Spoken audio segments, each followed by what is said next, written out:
Investiture of the Gods, Chapter 97. The sources immediately set the stage with the sheer horror that led to this moment. I mean, if you just read the opening poem, it's not just some political statement. It's a list of specific, profound cruelties from King Zhou. It really is. We're talking about a tyranny so immense, it's almost mythological. Yeah. The poem mentions, wasting civilian blood, building the absolutely horrific chai pen. The scorpion pit. Yes, a giant pit filled with scorpions. And then burning loyal, honest officials alive. It's a moral decay so complete that the universe itself has to step in. And that's the key takeaway right from the start. The source material is all about this principle of cosmic justice. This level of unrestrained tyranny means that retribution, or baoyang, isn't just, inevitable, it's imminent, it's active. It's necessary to restore balance. Exactly. Okay, so the Zhou forces have scattered the Yan army. The dynasty is, for all intents and purposes, over. The final job for the heroes, we're talking Yang Jian, Lei Zhenzi, and Wei Hu's, to chase down the three spirits who caused all this havoc. That's the nine-headed pheasant spirit, the jade pipa spirit, and of course the infamous nine-tailed fox spirit, Daji. They're on the run, they're cornered, they're about to be captured. And then everything stops. We get the biggest traffic jam in mythological history. No! The great goddess, the creator figure, she herself arrives. And it is not a quiet entrance. The text makes it so clear this is a full-on divine spectacle. She's riding a blue phoenix, a King Luan, and there's this dramatic display of multicolored light and banners. Oh yeah, the poem talks about heavenly auspicious colors, purple clouds floating, and incense mist surrounding the carriage. It is a literal manifestation of celestial authority. And she just stops the demons. The chase is over. But here's the narrative bombshell you really need to pay attention to. The three demons, they're weeping, they're pleading for their lives, and they remind Nuwa of something. What's that? That she was the one who originally commanded them to go to the capital, to enter the palace, confuse King Zhou, and, hasten the collapse of the Yin dynasty. So they're essentially arguing we were just following orders. Exactly. They claim they were just fulfilling her command to end King Zhu's rule, the Duan Song Ta de Tianxie. So if they were just instruments of fate, why are they now facing execution? And what's so fascinating is that Nuwa doesn't deny it. No, she confirms it. She says that using them to end the dynasty was in fact aligned with the Tianshu, the celestial mandate. The dynasty had to fall. But wait, if the destruction was mandated, then where exactly was the line? Why did they choose those specific sadistic tortures? Did the text provide any guidance on where their mission ended? That is the entire crux of the judgment. Nuwa draws an incredibly sharp distinction here. The mandate was about regime change. It was not a license for unbound sadism. Okay, so this is where it gets really interesting. Nuwa condemns them not for completing the mission, but because they, quote, unnecessarily created evil. Wu Duanzhaoye. That phrase is the core takeaway for us here. It's the difference between doing a necessary job and just indulging in malice. And she lists their specific transgressions, right, to make it clear. She does. She outlines exactly how they went beyond what was necessary. She cites the mass slaughter of innocent civilians, Kanzei Shengling, and the slaughtering of loyal good officials, Tudu Zhongli. So the goal was to confuse the king, to dismantle the government through incompetence and immorality, not to establish, new and horrific torture methods. Precisely. She concludes that their actions showed a cruelty that greatly violated heaven's benevolence. In this cosmology, heaven has Hao Shom Zei Ren, this virtue of loving and preserving life. And they violated that. Fundamentally, the mandate was to end the dynasty quickly, to save the people, not to invent worse tyranny under the cover of the gods. So no celestial court appeals here. The judgment is immediate and final. Yes, the consequence for going beyond the mandate is death. Nuwa orders her attendant to use the Fu Ya Sung, the binding demon rope, to secure them and turn them over to Yang Jian. To be delivered directly to Jiang Zia or Zia at the Zhou camp for an immediate public execution. And the theological lesson is right there. Fate might guide outcomes, but it does not excuse malice in how you get there. The scene transitions so quickly. The three bound spirits are delivered to the Zhou camp, and Zia, the mastermind general of this whole campaign, he's now the judge and executioner. And this is a very public, very political display of justice. He has to demonstrate to all the watching feudal lords why these creatures deserve this specific fate. He doesn't waste time. He reinforces Nuwa's decision by providing this full, gruesome catalog of their crimes. He's reminding everyone present why their actions crossed the line into absolute Depravity. This wasn't just chaos. It was the active, inventive destruction of human decency. He lists the specifics, and these details are meant to shock you. We hear about the Peolao, that terrible greased copper pillar heated with fire so victims would burn as they fell. He lists the chai pen, the scorpion pit, and the grotesque excess of the Jianxi Huaolin, the wine pool and meat forest, which just consumed vast resources while people starved. But then he moves to the tortures that show pure, unnecessary malice, the ones that violate that Hasheng Zeren the most. Right, like knocking the bones of civilians to see the marrow, cool Jing Kansun, and maybe the most chilling detail of all. Dissecting pregnant women to check the fetus. Pufu Yan Tai. That detail is so critical. That is not a political move. That is pure sadism. Zina declares this cruelty is unforgivable, a crime that infuriates heaven, earth, and all mankind. But Daji, the nine-tailed fox, is never short on clever strategies, even in chains. Oh, never. Even though she's exposed as a demon, she speaks through the guise of the real, innocent Sudaji. And she delivers this astonishingly persuasive, self-pitying political defense. And she's smart about it. She claims she's just the innocent daughter of Suhu, a mere woman incapable of influencing the powerful king or his ministers. She's arguing that the dynasty's failure lay with the men, not a mere concubine. And she appeals directly to the feudal lord's ingrained sense of justice. Using the proverb Zui Ren Bunu, arguing that sin does not extend to the family. She is trying to weaponize their own moral code against Ziya, suggesting that executing a helpless woman for the king's failings would make the Zhou dynasty look just as cruel as the Yin. And the sources confirm it worked. The feudal lords watching started to pity her. It says they have pity in their hearts. I mean, think about that. These lords witnessed the collapse of a dynasty, they saw the bodies, and yet Daji's performance successfully swayed them. Even in the face of absolute proof, that is true power. But Ziya is not swayed by emotional appeals. He instantly rejects her plea. He exposes her spiritual identity, reveals she's the nine-tailed fox who murdered the real Sudaji and borrowed her essence, Zhi Kao Chengxing, to do all this. The trial is over. It's not against a human woman, but a malevolent ancient demon. The plea for mercy is denied. Ziya orders the immediate beheading. Yang Jian and Wei Zhu step forward to perform the executions. And the first two, they proceed successfully. Right. The pheasant spirit and the pipa spirit, who had the bad luck of being previously wounded by Ziya's inkstone, they're dispatched quickly. It's over for them. But when they turn to Daji, the fox spirit, the execution fails. Repeatedly. She is bound, yes, but she is using every ounce of her 1,000-year spiritual power and her mastery of illusion. And the text describes it in this sensory detail that's almost overwhelming. She displays hundreds of feminine charms, Bimban Miwei. It paints a picture of a creature, like a flawless, beautiful jade, a flower about to speak. So wait, even while she's bound and facing a sword, she still has enough spiritual juice left to paralyze trained, hardened soldiers. She absolutely does. The source is explicit about the effect. Her coquetry, her jiu-qi, causes the first executioners to become soft-boned and weak-kneed. Slack-jawed and wide-eyed. They're simply unable to lift the blade. They are literally immobilized by her perceived beauty. It's a form of total spiritual paralysis. That is a terrifying demonstration of spiritual ability overcoming human will. Her power wasn't just about making a king fall in love. It was about altering the fundamental perception of reality for anyone who looked at her. Exactly. And Ziya sees this, his order being defied, and he is furious. He executes the failed soldiers himself. A grim display of military discipline. Absolutely. He sends Yang Jian and Wei Hu back with a second, fresh batch of troops, hoping fresh eyes might work. But the fox spirit's charms work again. These new soldiers are described as east-falling, west-tilted, like fools and drunkards. They can't even stand straight. At this point, Yang Jian and Wei Hu realize this isn't a morale failure, it's a spiritual problem.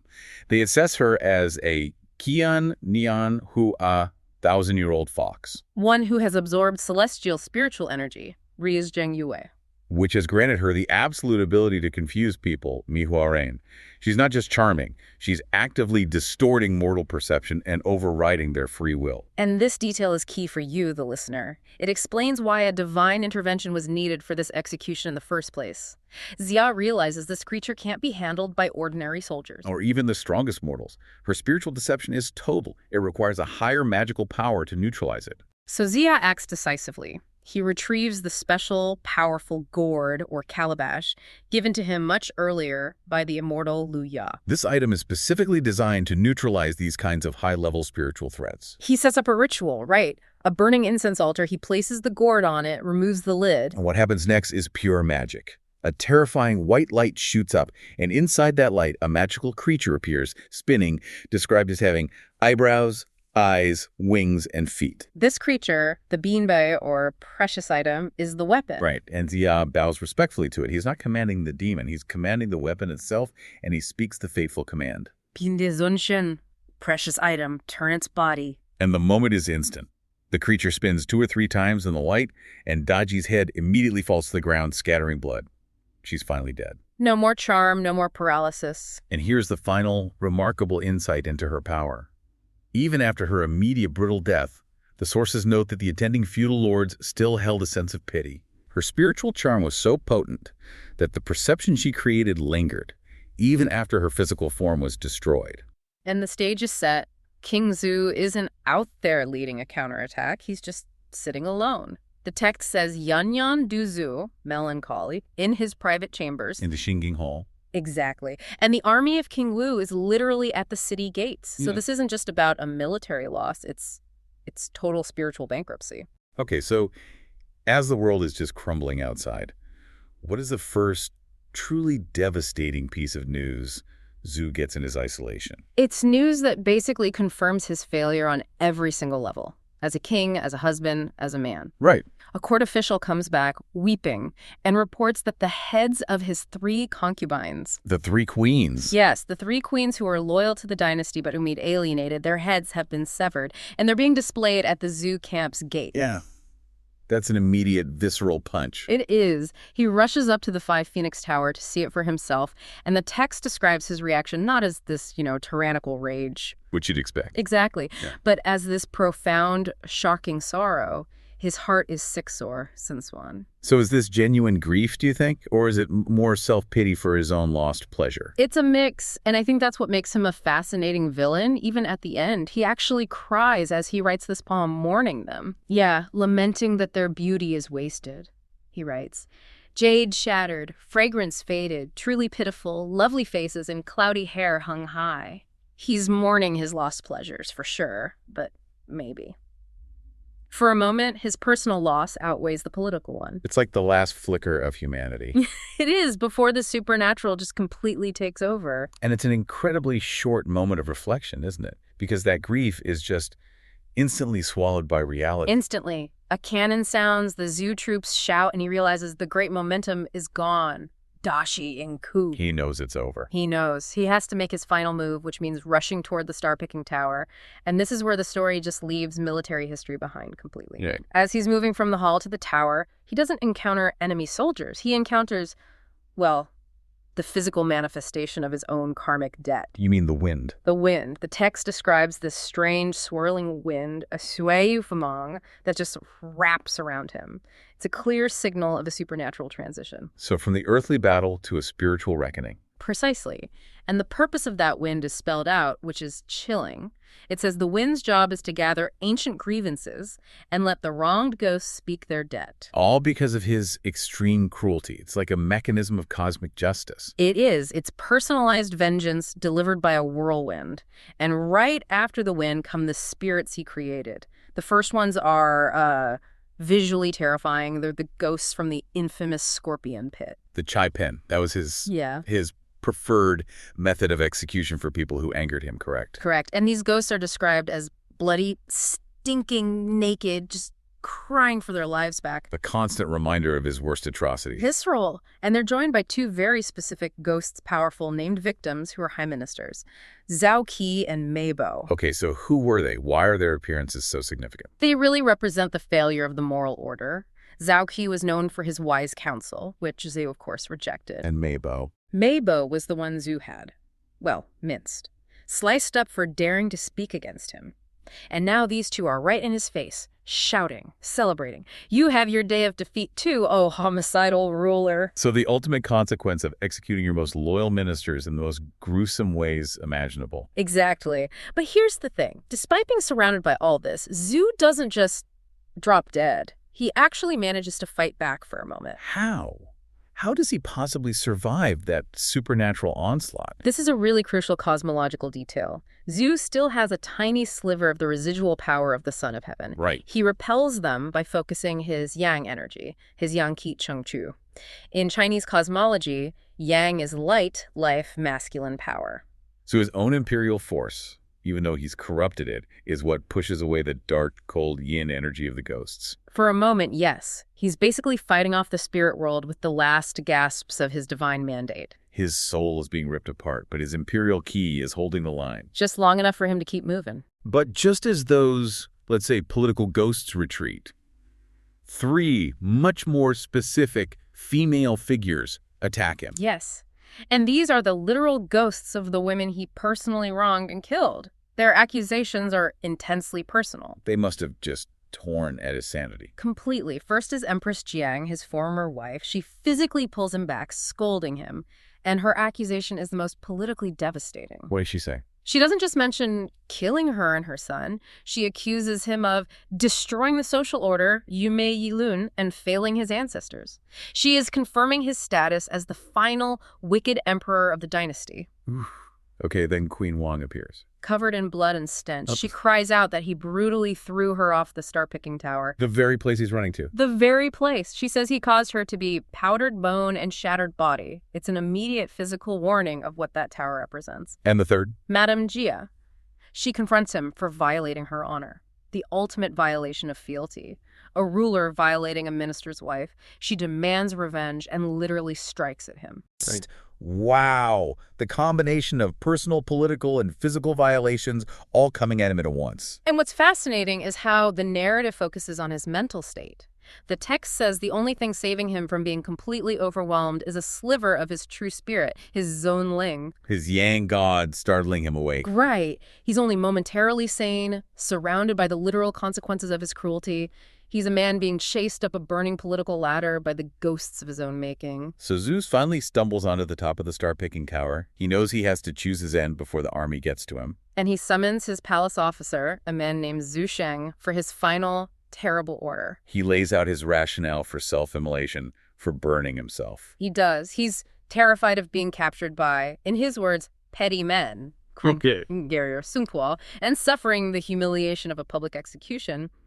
He decides that burning himself, Zifen, is cleaner, more dignified in a twisted sort of way. But is it really just about avoiding shame? I mean, he specifically references ancient prophecy, doesn't he? He does, and this is a huge point. He reveals that years ago, he'd ordered his ministers to consult King Wen's famous Yijing divination, and that ancient prophecy foretold this exact doom, that he would suffer the calamity of self-immolation. So this shifts the entire tragedy. It wasn't just his political failure. No, it was cosmically mandated, Tianding, heaven ordained. He wasn't just running from King Wu, he was fulfilling a pre-written destiny. Which brings us to the tragedy of Zhu Sheng.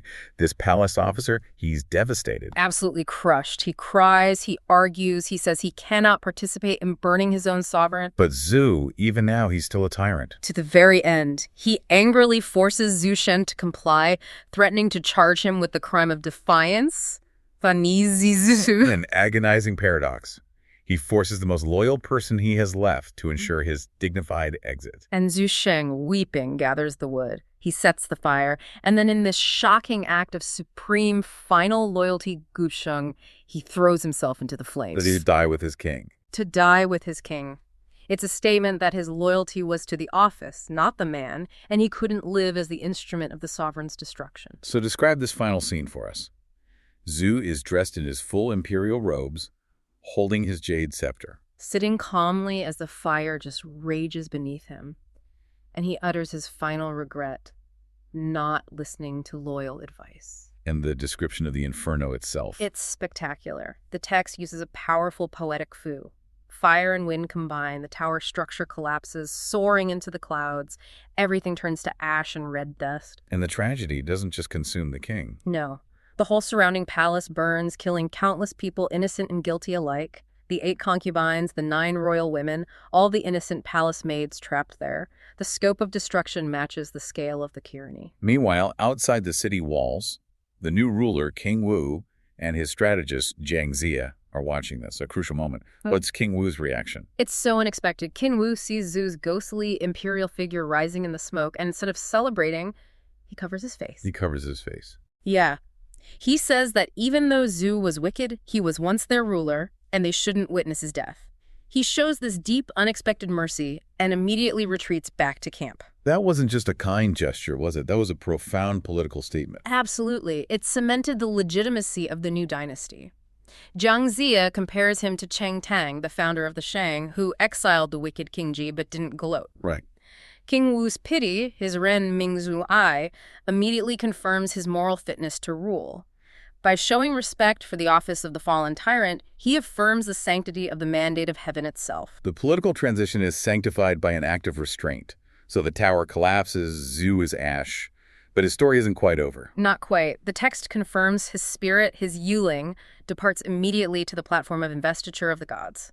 His ultimate fate is to be part of the heavenly bureaucracy. The king is dead, but his spirit still has a role to play. And the final poem, summarizing Zhu's life, acknowledges his immense talent, his legendary physical strength, fighting tigers, lifting beams, power surpassing past and present.